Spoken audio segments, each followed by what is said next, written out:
Alright, 10,000 Reasons, Dan and Shay and Beiber.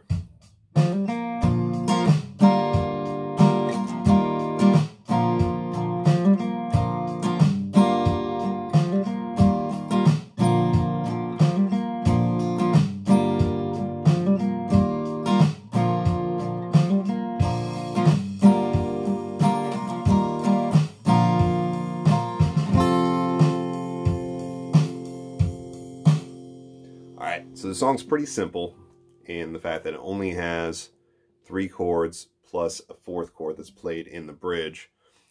And what makes the song cool is just its certain groove.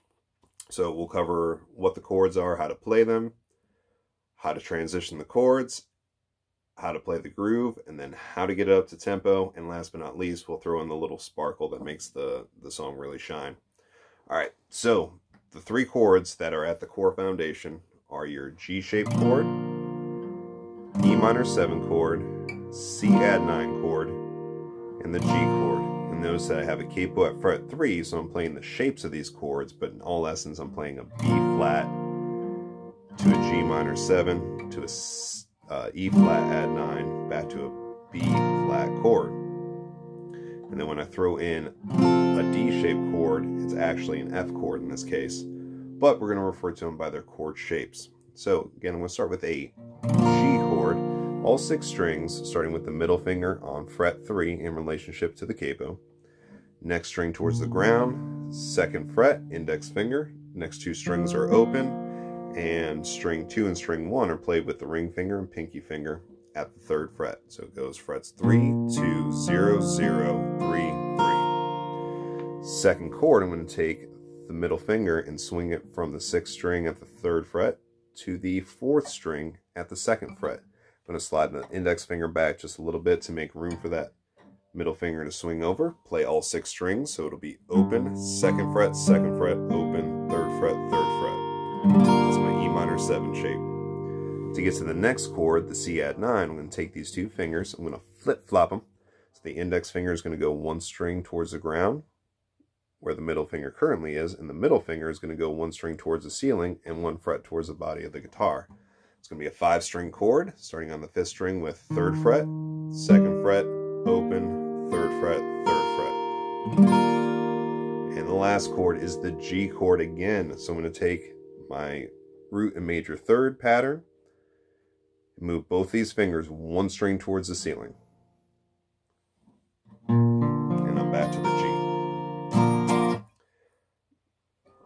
Alright, so when I am going to set up how to transition these chords, I'm going to set a tempo.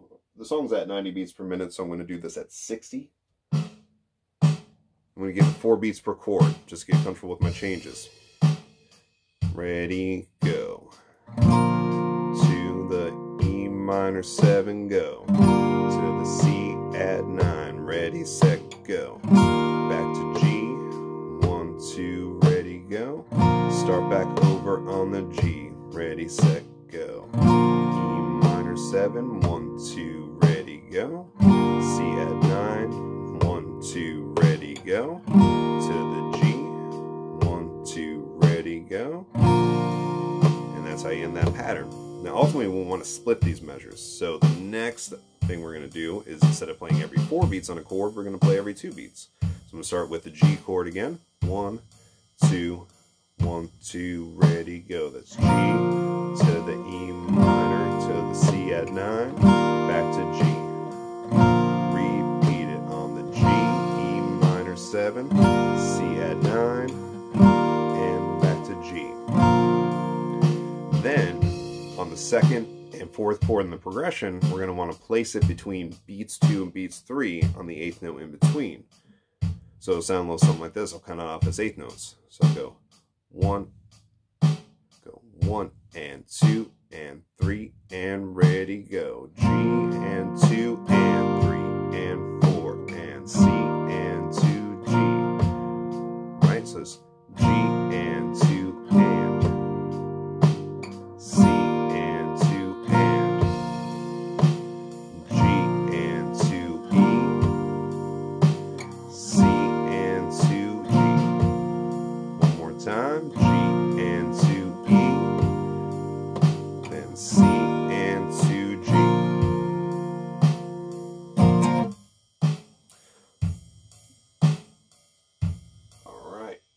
now once I've got that going, I'm going to just try to speed up the tempo. Maybe add a little bit of 16th notes to it. I'm going to go.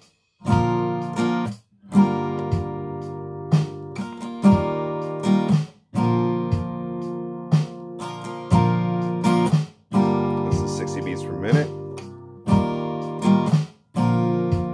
Alright, so now I'm going to bump it up to 70.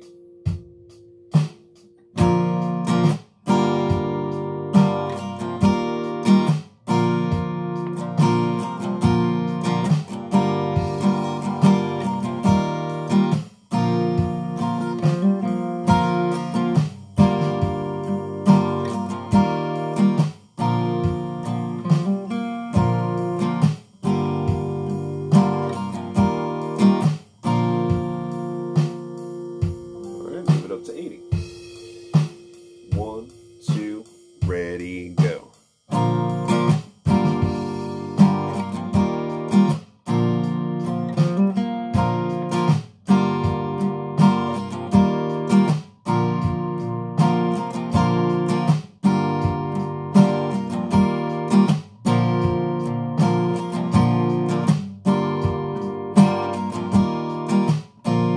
And last but not least, I'm going to move it up to 90, which is the tempo of the song.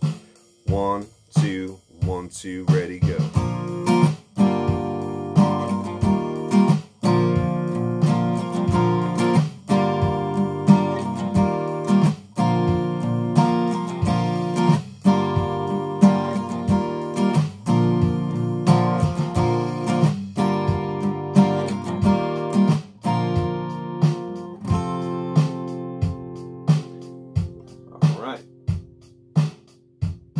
So how did I start adding in those additional notes? It's just a little bit of adding in some dotted notes and some 16th notes. And ultimately, I've based around a pattern. I'll go back down to 60 beats per minute, where I kind of play a pattern of 1 and 2 and 3 and 4 and 1 and 2 and 3 and 4 and 1 and a 2 and 3 and a 4 and 1 and a 2 and 3 and a 4 and 1 and a 2 and 3 and a 4 and 1 and a 2 and 3 and a 4 and 1 and a 2 and 3 and a 4 and a 1 and a 2 and. Also, what I'll like to do there sometimes when I don't feel like counting is I'll just say something silly like boom shakalaka. 1, 2, 1, 2, ready, go. Boom shakalaka, boom shakalaka, shakalaka, boom shakalaka, boom shakalaka, shakalaka, boom shakalaka, boom laka, shakalaka, boom shakalaka, boom. And then you take that and you get it up to tempo. Do it the same way. Go up to 70, go up to 80. Ultimately, take it up to 90.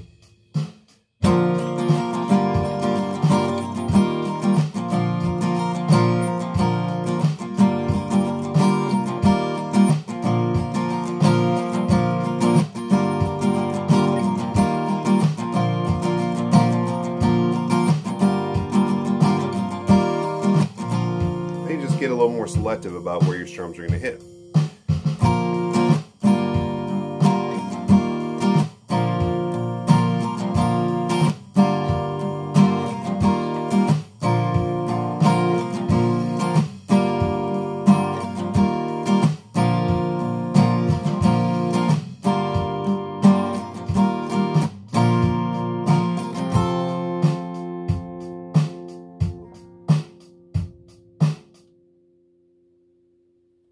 So that last chord that I hit there is a D chord, or a D-shaped chord, 4-string chord, which involves the open 4th string, 2nd fret of the 3rd string, 3rd fret of the 2nd string, 2nd fret of string number 1.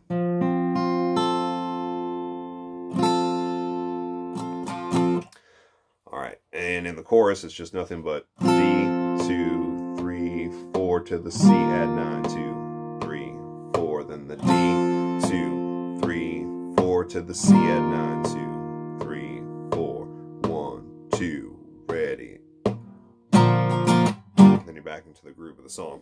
It's the only part where it really breaks. Then you'll hear some sparkle in the song, which is essentially you're going to play the D string or the fourth string open, hammer on the first finger at the second fret, follow it up with the open G string. And you'll hear that throughout the riff. So it's at the very beginning of the song.